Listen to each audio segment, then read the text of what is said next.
Hello, welcome to another edition of Issues with Jide. Here we'll talk about actions and inactions of those who shape our political and national landscape and how these impact us positively or otherwise. I'm Ibrahim Shita. Today on the show, Atiku meets IBB. Well, we have actually discussed the issue of the crisis in the PDP and so many other issues that Nigerians are actually talking about.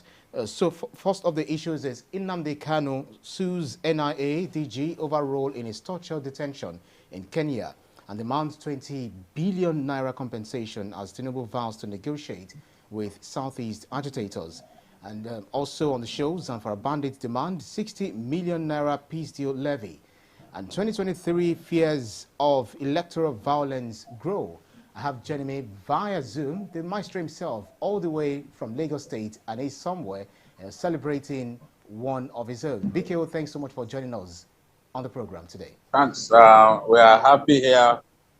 Darius' wife's birthday is today, and we are somewhere off island at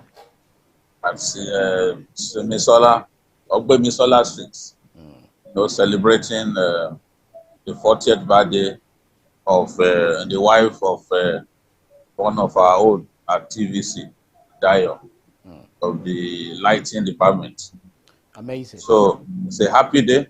People are dancing downstairs, but I've been afforded a place that is not noisy so that this program can go on. Interesting. Really indebted to them. Interesting. Whatever happens, whatever the situation we find ourselves, this program is indispensable wherever we are.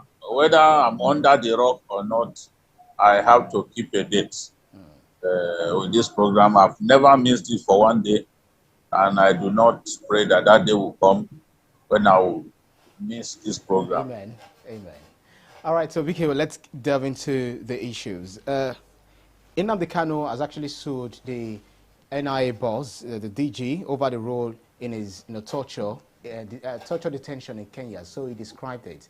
How do you react to this particular development, especially it's coming few days after demanding an apology from the Attorney General of the Federation and also slamming 20 million or billion or something against the Attorney General, demanding apologies? How do you react to this latest development? So this story is about him demanding for the sum of 20 billion naira as general and exemplary damages for what he described as unlawful torture and forced detention after his illegal, in inverted commas, rendition from Kenya. It is believed that Kanu was in Kenya when Nigerian officials, supported by their Kenyan friends, whisked him away and brought him to Nigeria. So Kanu has already won a case about that, deeming his arrest as having violated international law. He's won that case already. Kanu also won another case that he filed in Umuahia, in which he sought for aggravated damages as a result of the attack on his home by the armed forces of Nigeria, I think the Nigerian army at that time, which even necessitated his escape from Nigeria and his jumping of bail granted him by Justice Uyako. So I guess Kanu's strategy is to file as many of these cases as possible, win as many of them as possible, so that in future, if it comes to the matter of negotiating peace between the two contending groups, that is between Nigeria and its officials as well as Kanu and his minders. This will put Kanu in a position of strength to be able to negotiate and get some concessions from the Nigerian government. Now, this particular case, Kanu's lawyers are saying that they have fresh evidence about the role played by the DG of NIA, Abubakar, either in his personal capacity or in his official capacity. That's talking about Ahmed Rufai Abubakar, the DG of NIA. This case was filed at the Abia State High Court in Umuahia. Remember, Kanu won his first case against the federal government, also in Umuahia. The case had to do with the attack on his father's house and destruction of property in that place while they were looking to arrest Nnamdi Kanu for what has been described as his anti-Nigerian and treasonable offenses against our country. So, filing these matters, hoping that he can rack up as many judicial victories as possible before moves for possible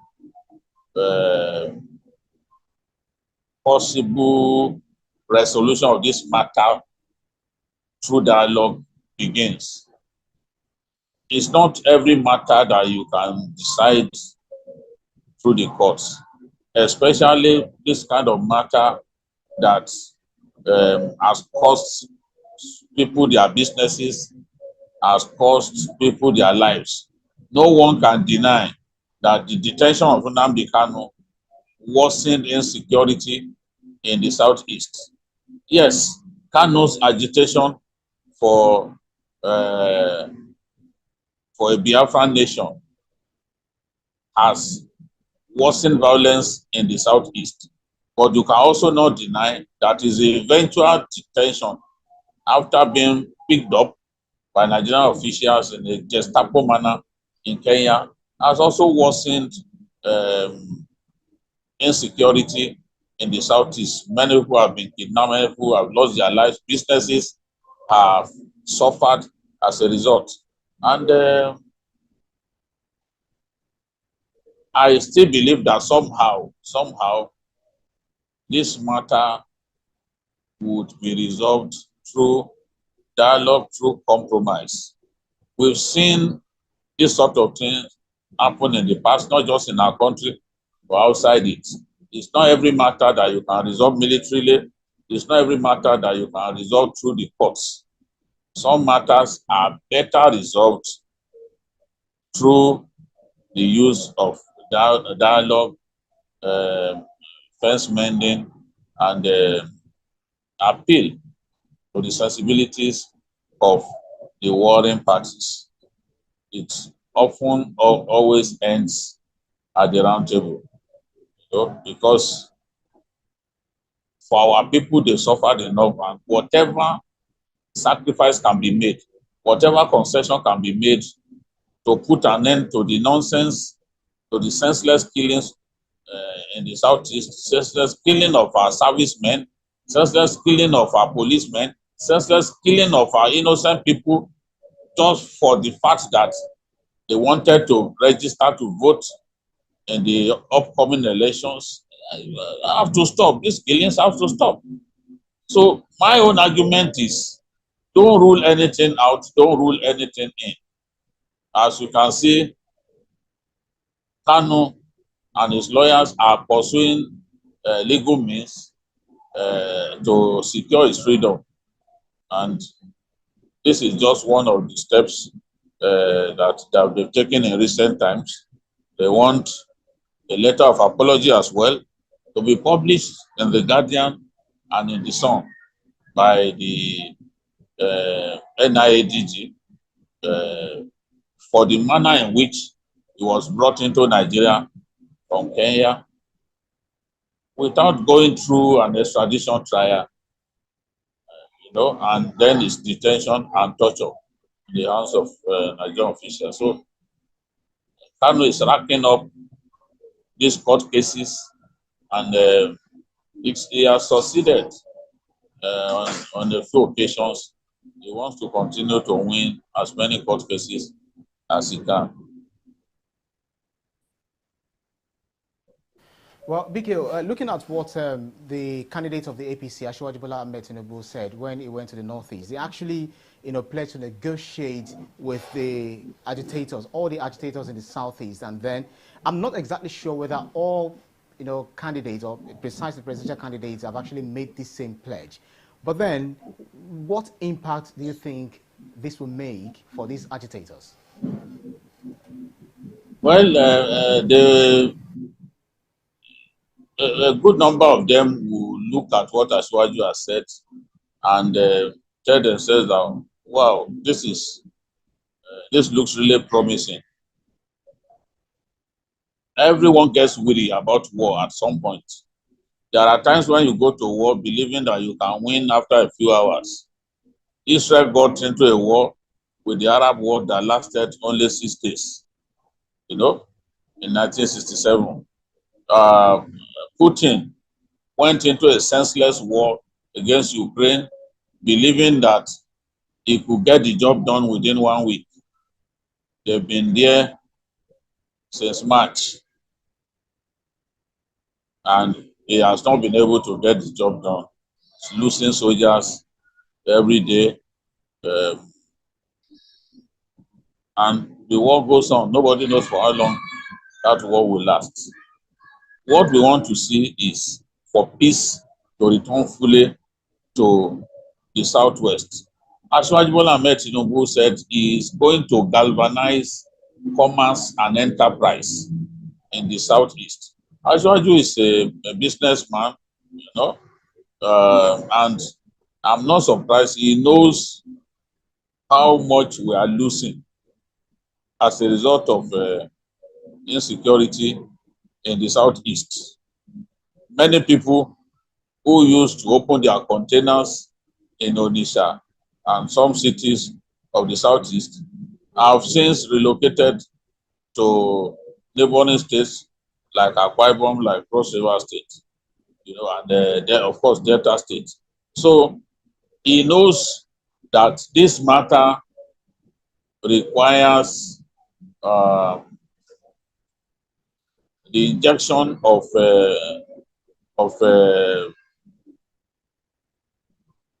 efforts geared towards achieving dialogue. So, and that's why he's saying he will be ready to negotiate with those groups causing trouble in the Southeast so that peace can return to that area. And anybody who knows Asiwaju very well will readily admit that Asiwaju does not mince words. And he's a very focused person. If he says he's going to do something, he's going to do it. So I'm sure stakeholders in the crisis in the Southeast, having heard Asiwaju speak in that manner, they must be thinking that, well, when this man becomes president, or if this man becomes president, he's going to take the insecurity in the Southeast seriously and use peaceful means to try and end the violence that is going on there. That's the promise that he has made, and I believe him that if he wins the presidency, he's going to negotiate with those troublemakers as he had promised to do. So I think this is encouraging. I expect other contestants, other presidential aspirants, to also take the insecurity in the Southeast seriously and tell us how they intend to end the insecurity. It's not in all cases that you can use military means to achieve peace.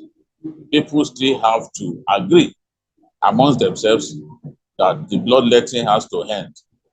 So that brother on brother killings have to end.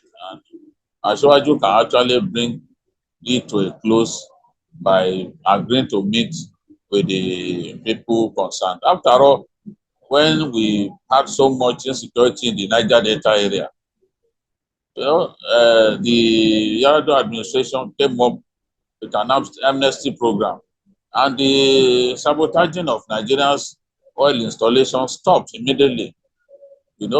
What military campaign could not do, Yar'Adua achieved it by making peace with the militants, by signing an accord with them, and the militants also surrendered their weapons. So now for peace, I believe that it's possible for peace to be achieved. I believe that what Asiwaju said is the right thing to say, and it's a step in the right direction.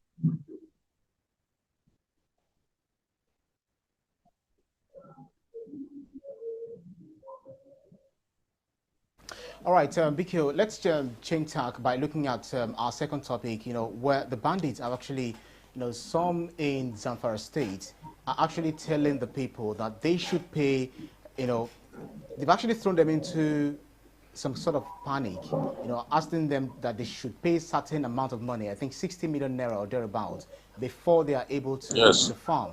So what do you think? Doesn't this put a lie to the fact that this administration has said these bandits or these criminals are not holding any territory in the country? When they say that they are not holding any territory,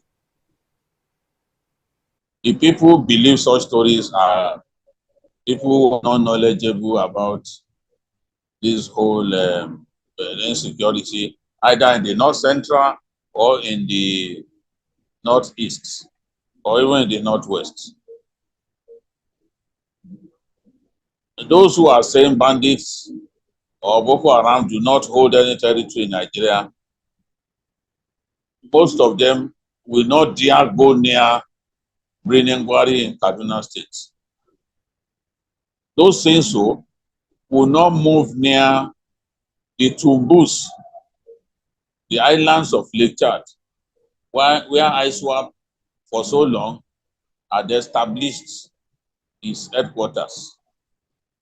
Those of them fooling themselves that these non-state actors do not control any part of Nigeria, do not know a certain place called Timbuktu Triangle that Boko Haram, that ISWAP has held on to for so long, even repelling ground offensive by the armaments to chase them out of the area. So how do you say they do not occupy any territory? Everyone knows that Tuji and his men have their camps. There are many bandit leaders in Zamfara, for example, and they all have their camps. People even know where those camps are.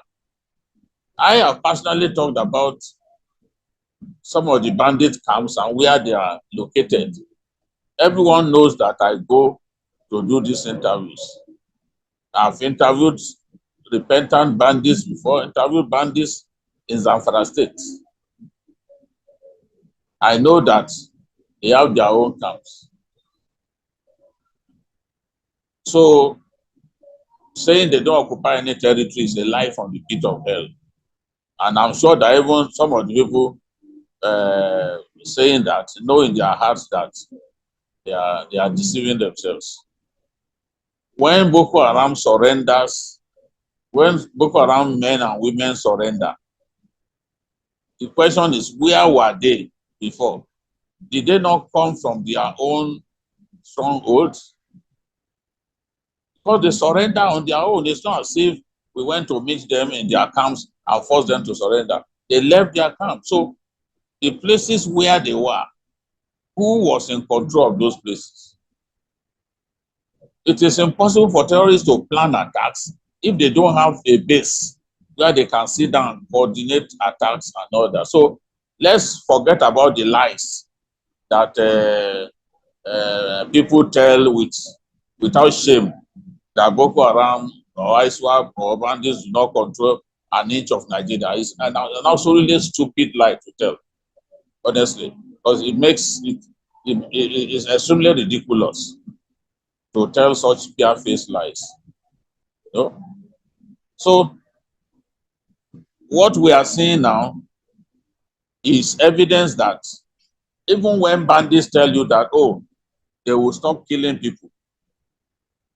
I've said it before that Truji, for example, who said that he will stop killing our people, only wanted the Air Force to relent in his bombing campaign. Because the Air Force had been bombing his men, bombing him. He had escaped a number of times.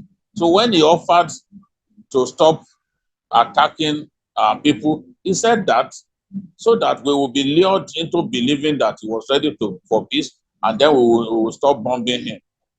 Because we have seen now, Truji alone is imposing levies up and down in this roaming local government of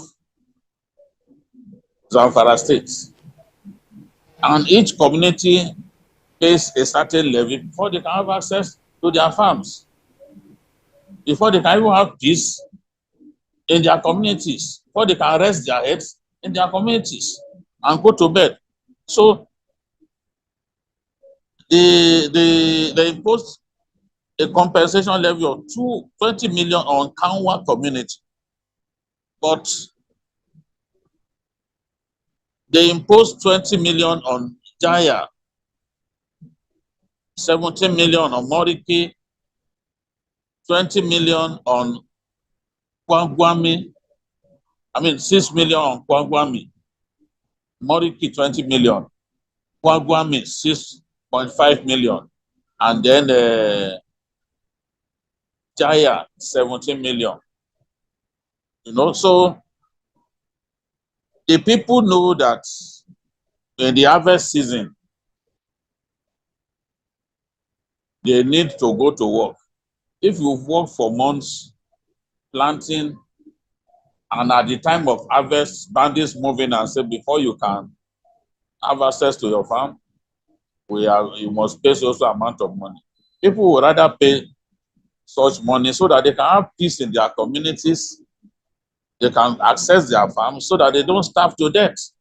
In a lot of these communities, government presence is not even there, it's non-existent.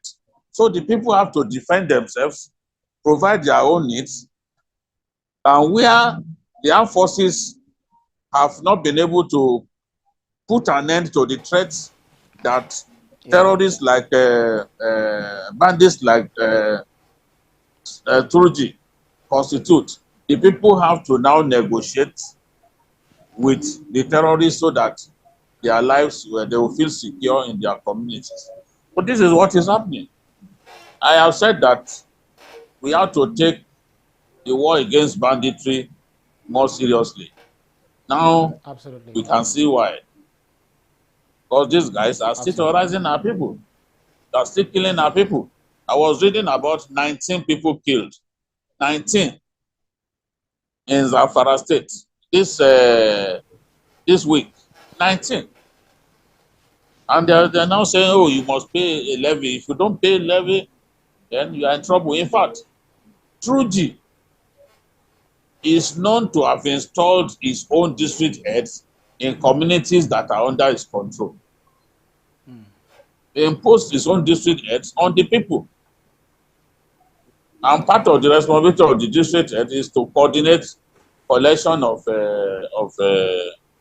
this kind of levies. You know? All right, Biko. Yeah.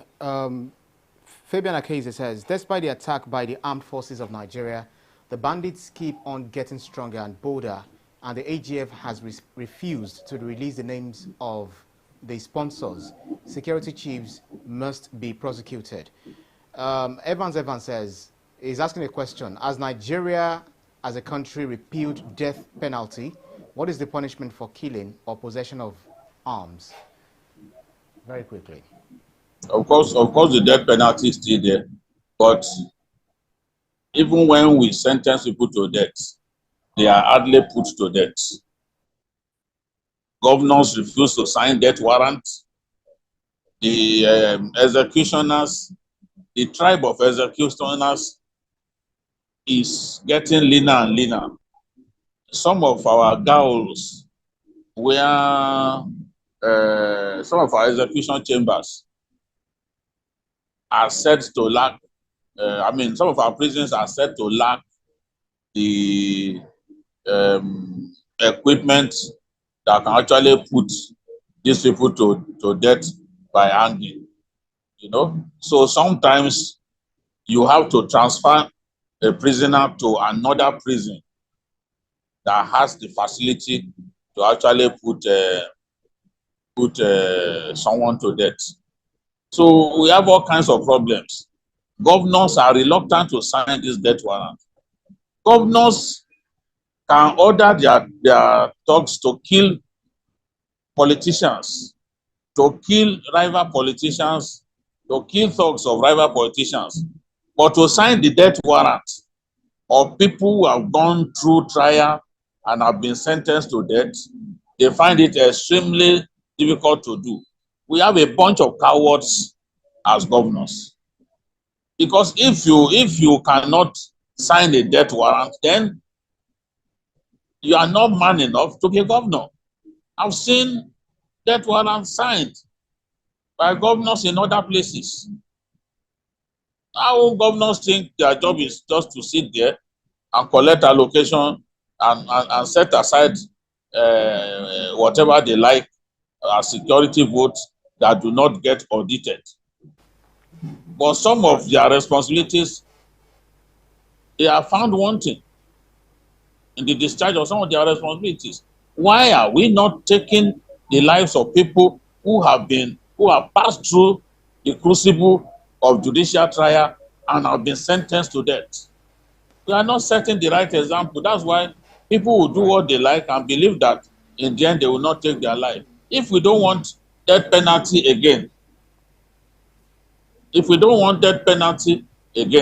why don't we just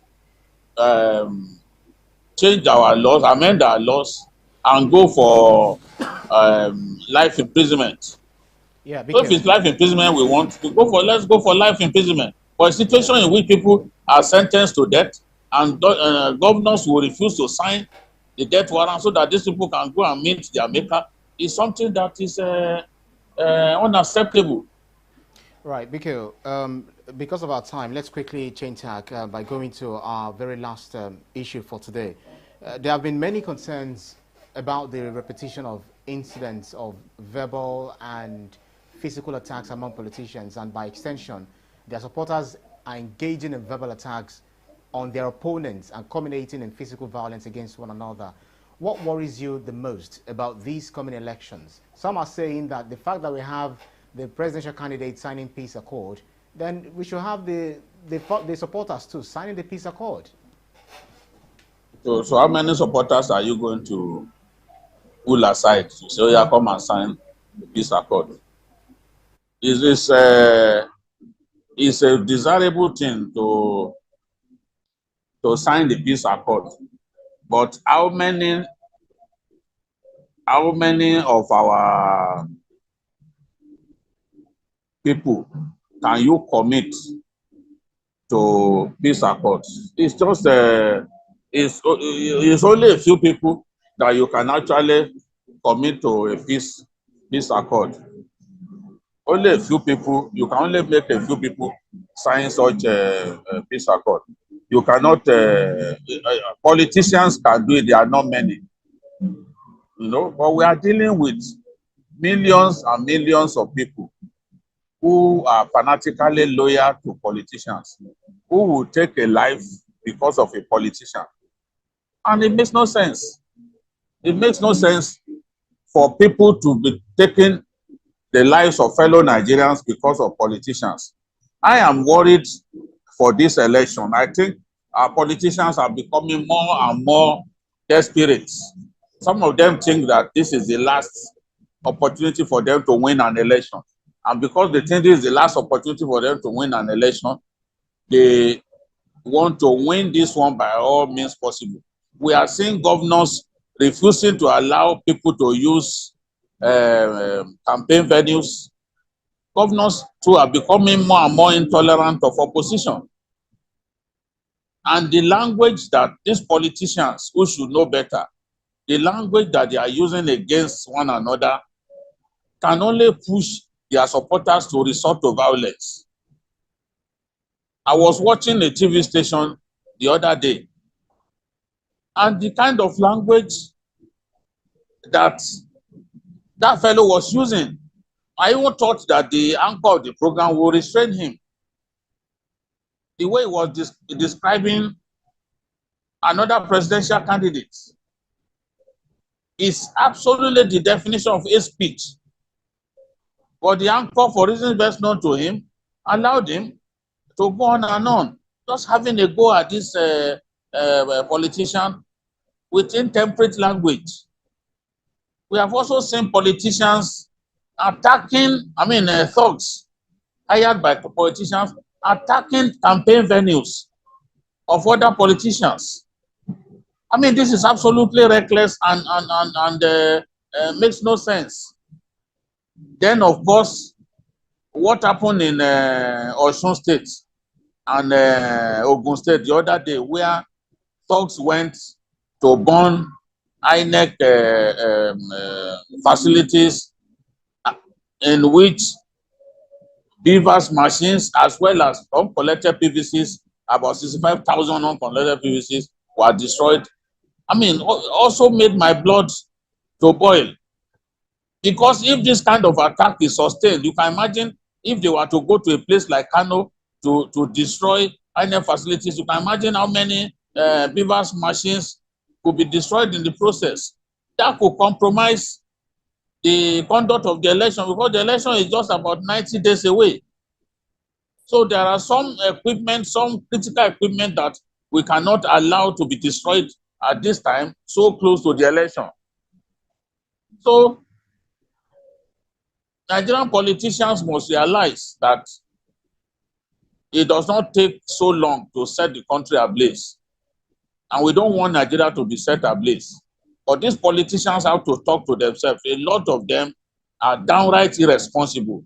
The kind of rhetoric coming from them can only push people to violence. So they need to be spoken to so that they don't set Nigeria ablaze. If we see this, we are seeing this already with about 90 days to the election. What will they do on election day? On election day. Yeah, because it means that people going for elections are putting their lives at risk. That's what they are trying to tell us. Absolutely. This has to stop. Very quickly, Nelson Adufe Samuel says, BKO sir, do you think it's possible for election and campaign can hold without violence? I think those caught in the act should be dealt with within 48 hours. Yes, we have to be very decisive against apostles of violence. Politicians who preach violence at their campaign grounds, they need to be severely dealt with. Our laws, if we need to amend our laws to make the punishment for this category of people more severe, then we have to do it. If the punishment is severe, then it will serve as a deterrent to our people. But what do we see? People rig elections, they get away with it. People resort to violence on election, they snatch ballot boxes, they burn INEC offices.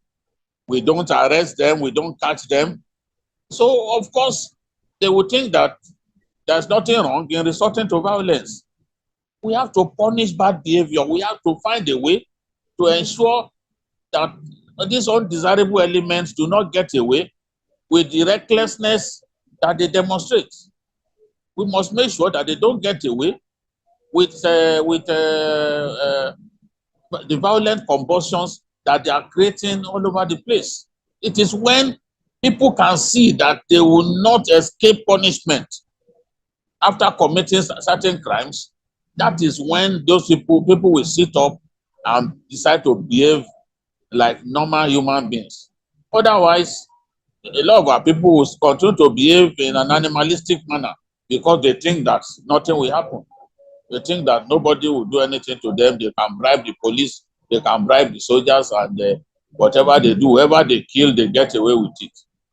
So it has to stop, really. We want an election that is not just free and fair and credible, but an election or a set of elections that are violence-free.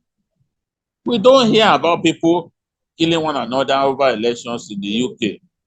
We don't hear about it. That is what we want to see in our country.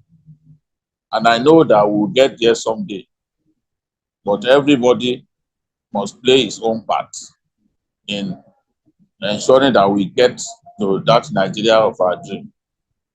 And that dream, the realization of that dream is possible. Well, Fabian Akaize, I think he'll be wrapping up on his comments here. He said, unfortunately, the nature of Nigeria politics is murky right now, but that is what makes the Nigerian democracy unique. Let the men be separated from the boys. Only strong candidates should step forward. Well, and that's our show for today's edition of Issues with Jide. Special thanks to you, Babajide Kolade-Otitoju, for those insightful analyses, as always, and making out time to ensure that this program holds. Thank you. And I want to say to Fabian Akaize that it is not the politicians that can flog fellow politicians using their talks that we can define as strong people. Strong politicians to be politicians that have support across board, who can win elections hands down without compromising the process, without beating up people, without resorting to the ta-ta-ta syndrome. So those are the people that we can describe as strong politicians, or the men and not the boys. But resorting to violence, beating up people, threatening people's lives, using gutter language against fellow politicians, it's not what we should be seeing in this season. Yeah. Election period should be like a carnival season, where people are happy to exercise their franchise, where people are happy to use the power that has been deposited into their hands through their PVC. Right, and thank you to our audience for joining us on every edition. You can see the program again anytime by subscribing to our YouTube channel, TVC News Nigeria. Click on the subscribe button to get the latest information. You can also follow us on our social media platforms at TVC News NG. I'm also at Ibrahim, TVC News. On behalf of the rest of the team, I'm Ibrahim Shita. See you again next edition. Bye for now.